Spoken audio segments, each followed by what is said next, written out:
Hi friends, welcome to e-wheeler. இந்த battery பார்த்தீங்கன்னா 60 volt 30 battery. இது எலக்ட்ரிக் பைக்குடைய பேட்டரி. இந்த பேட்டரியில் என்ன ப்ராப்ளம் பார்த்தீங்கன்னா டீப் டிஸ்சார்ஜ் ஆயிடுச்சு. ஸோ இது வந்து நம்ம கஸ்டமர் நம்ம கிட்ட எடுத்துகிட்டு வந்தாங்க. இதை வந்து இப்போ நம்ம ஃபுல்லாகவே பூஸ்ட் பண்ணிவிட்டு பேலன்சிங் பண்ணி கொடுக்க போகிறோம். ஸோ இதை நான் எதை வச்சு பேலன்ஸ் பண்ணுறேன் அப்படின்னு பார்த்தீங்கன்னா ஜஸ்ட் வந்து ஒரு ஈக்குவலைசர் போர்டு வச்சு தான் பேலன்சிங் பண்ணுறேன். இது ஃபுல்லாகவே இப்போ பேலன்சிங் ஆகிடுச்சு. ஸோ எல்லா லைட்டும் ஆஃப் ஆகிடுச்சு. நம்ம கஸ்டமர் மோஸ்ட்டாக சொல்கிறது என்னென்னா பேலன்சிங் பண்ணுறதுக்கே டெக்னீஷியன்ஸ் ரொம்ப சார்ஜ் பண்ணுறாங்க அப்படின்னு சொல்கிறாங்க.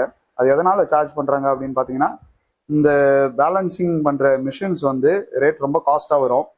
அதுவும் இல்லாமல் இது வந்து இன்கேஸ் ஃபால்ட் ஆகிடுச்சு அப்படின்னா அந்த பேலன்சிங் மிஷினை சர்வீஸ் பண்ணவும் முடியாது. அது இல்லாமல் திருப்பி புதுசாக வாங்கணும் அப்படின்னாலும் ரேட் ரொம்ப அதிகமாகும்.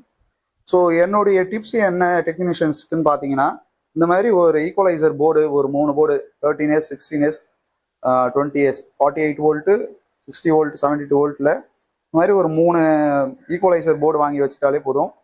ஈஸியாக வந்து பேலன்சிங் பண்ணிட முடியும். உங்களுக்கு காஸ்ட்டும் அதிகமாகாது. அப்படி உங்களுக்கு ஃபால்ட் வந்தாலும் ஒரு போர்டை நம்ம ரீப்ளேஸ் பண்ணிக்கலாம். இதோடைய காஸ்ட் பார்த்தீங்கன்னா ஒரு 1000 ரூபாய்க்குள்ள தான் வரும். ஸோ இந்த மாதிரி எலக்ட்ரிக் பைக்ஸ் பேட்டரிஸ் பற்றின டிப்ஸ் உங்களுக்கு தெரிஞ்சுக்கணுன்னா நம்ம வீடியோவை தொடர்ந்து பாருங்கள். இந்த வீடியோ உங்களுக்கு பிடிச்சிருந்தா லைக் பண்ணுங்கள். மேலும் இது போன்ற வீடியோக்களை தொடர்ந்து பார்க்க நம்ம e-wheeler யூடியூப் சேனலை சப்ஸ்கிரைப் பண்ணுங்கள். தேங்க்யூ.